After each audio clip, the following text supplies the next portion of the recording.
और हमने लक्ष्य किया था कि 31 मार्च को नक्सल मुक्त करेंगे।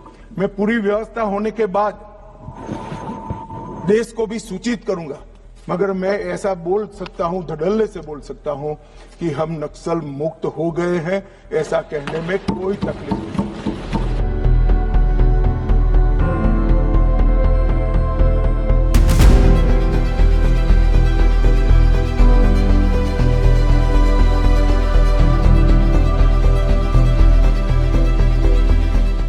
আঠেরো বছরের প্রতীক্ষার অবসান। সেই 18 বছর ধরে মা মেয়েকে খুঁজে বেড়াচ্ছে অযোধ্যা পাহাড়ের গ্রামে গ্রামে, এমনকি ঝাড়খণ্ডেও, কিন্তু মেয়ের দেখা নেই। মেয়ে যে মাত্র 9 বছর বয়সে ঘর ছেড়ে হাতে আগ্নেয়াস্ত্র তুলে নিয়ে একেবারে সমাজ বদলানোর স্বপ্নে বিভোর। মঙ্গলবার রাতে ঝাড়খণ্ড পুলিশের জালে সিপিআই মাওবাদীর সেই সাব জোনাল কমিটির সদস্য মীরা পাহাড়িয়া এবং তার স্বামী বীরেন ওরফে সাগর সিং, তিনি সিপিআই মাওবাদীর সাব জোনাল কমান্ডার, এবং রিজিওনাল কমিটির নেতা মদন মাহাতো গ্রেপ্তার হয়েছেন। ছেলেবেলায় দেখেছিলে? হ্যাঁ, দেখেছিলাম। তখন কত বয়স ছিল তোমাদের? আমাদের বয়স ছিল 5 থেকে 6 বছর। খেলা করতে একসাথে? হ্যাঁ, করতাম। মানে উনি আমাদেরকে খেলা করাইতো। এই ছোটবেলার সময় এই যে যেমন খেলা করায়, এই কারো বিয়ে হচ্ছে কি হচ্ছে, এগুলা মানে হাসির মজার মতো বিয়ে ঘর এরকম করাইতো। স্কুলে যেতে তোমরা? হ্যাঁ, যেতাম। একসাথে দিদির সাথে? দিদির সাথে যেতাম। দিদি যেত, আমাদেরকে নিয়ে যেতাম হেঁটে হেঁটে ছোটরা যেটা যেতাম। যখন দেখা হয়েছিল তখন ও বাড়ি ছাড়ার কতদিন পরে এসেছিল মোটামুটি? ও অনেকদিন পরে এসেছিল। তাও মোটামুটি কত বছর পর? ওই 2-3 বছর পরে এসেছিল। ওরা কি ওই মাওবাদীদের পোশাকে এসেছিল, সবুজ পোশাকে না এমনি? না, সবুজ পোশাকে, মানে পুলিশদের ড্রেস। পুলিশের ড্রেস পরে। দেখেছি। ওর সঙ্গে আরো কেউ ছিল? ছিল। খাওয়া দাওয়া করেছিল? হ্যাঁ, খাওয়া দাওয়া করেছিল। তোমরাই খাওয়া দাওয়া রান্না করলে? আমার ভয়ে, তখন তো ভয়ে খাওয়া দাওয়া করাতো। রাতের বেলা এসেছিল, রাতের বেলা খেলে। কেমন লাগছে এবার দিদির সঙ্গে দেখা হবে? ভালো লাগছে।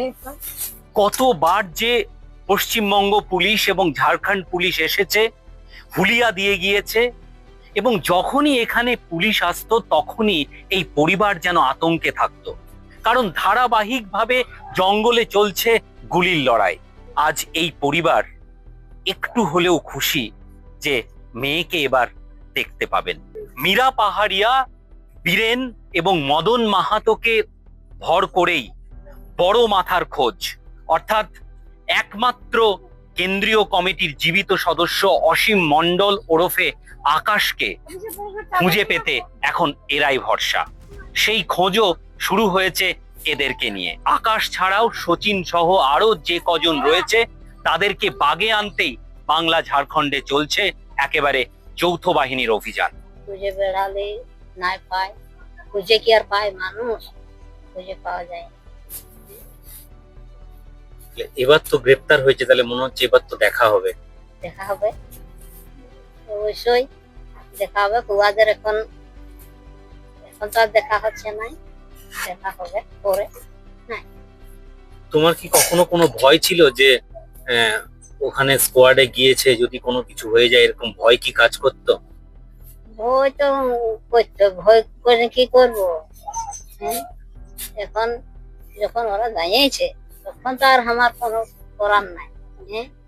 ওরা ছোট থেকে জানিয়েছে না, ওরা তো আর বলতে পারছি না আমি যে কোথায় আছে কোথায়, ওটা তো জানছি না। ওই তোরা যা খবর আনছিস শুনছি নাকি। তারপরে ঘর থেকে চলে যাবার পরে আবার কোনোদিন কি এসেছিল? একবার এসেছিল, সত্যি কথাই বলা ভালো। হ্যাঁ, একবার এসেছিল, মানে ওই যাওয়ার মানে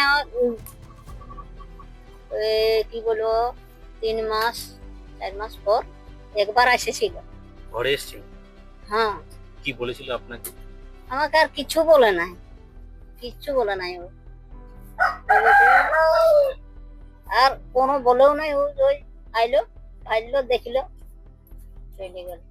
দেখার ইচ্ছা আছে, আমি তো অনেকদিন থেকে দেখি নাই, আর আমি বলছি যেতে এখন যাবো না, যখন হয়তো প্রশাসন আসবে তখন। খবরটা কি পেয়েছিলেন? না পায় নাই খবর, এটা আজকে আপনাদের কাছেই পাচ্ছি খবর, কি করে খবর পাবো? এতদিন তো একটা ভয়ে ভয়ে থাকতেন যে কি হবে, চারদিকে এত গোলাগুলি চলছে ঝাড়খণ্ডে, কি ভয় ছিল কোনো? ভয় সবারই থাকবে, ভয় পেতে থাকবে, আর ভয় তো থাকতে হয়। না যদি মেয়ের কিছু হয়ে যেত এরকম কোনো মানে ভাবনা? আমার তো অনেক অনেক হয়ে গেছে, কারো কাছে অনেক কি বলে হয়ে গেছে, কিছু কিছু মহাভারত হয়েছে আগে হয়েছে। পুরুলিয়ার বাগমুন্ডির আমকোচা গ্রাম থেকে ক্যামেরায় অমিত লাল সিংদেওয়ের সঙ্গে সুমিত বিশ্বাস, সংবাদ প্রতিদিন .in। ফলো করুন সংবাদ প্রতিদিন ডিজিটাল।